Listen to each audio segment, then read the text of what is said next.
Arestado isang lalaki sa Davao matapos saksakin sa leeg ng syringe ang isang doktor at nurse. Baliktad. Hindi raw kasi agad inasikaso ng mga ito ang anak niya na nasagasaan ng van. Nasa gitna ng aksyon si Mike Pasco ng News 5 Davao.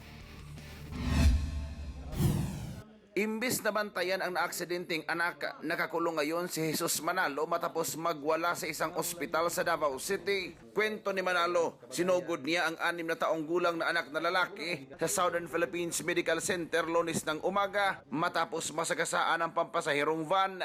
Nagmakaawa umano siya na i-admit ang anak pero hanggang madaling araw ng Martes, hindi pa rin daw inasikaso ng mga doktor at nurse ang anak. Sa galit nito, kumuha siya ng syringe at isinaksak ito sa leeg na naka-duting doktor at nurse.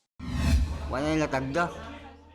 Umaga na pero hindi pa rin nila pinansin. Yung ibang kararating palang inunan nila. Tapos nag-request na naman ng CT scan kaya naguluhan na talaga ako. Dugay daw. Inamin naman ni Manalo na nadala lang siya ng kanyang galit. Kaya nga sir, nanghihingi po ako ng tawad. Nagawa ko lang naman yun dahil sa anak ko na ayaw nilang pansinin. Tinanggi naman ng ospital na hindi nila inisikaso ang bata. Hindi lang maakit sa itaas kasi medyo puno. Puno siya.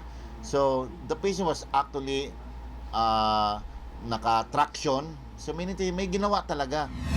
Pero aminado silang limitado ang tauhan. Nag-iisa lang kaming government hospital dito sa Davao City. No? So, every day talagang puno yung ER namin. Tsaka, nagingila kami ng pasensya na we do everything because primarily ang aming objective is to save lives.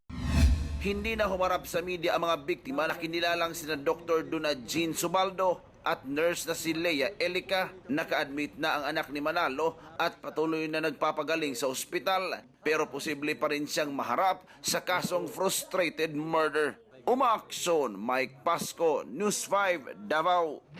Be sure to come back. News 5 everywhere.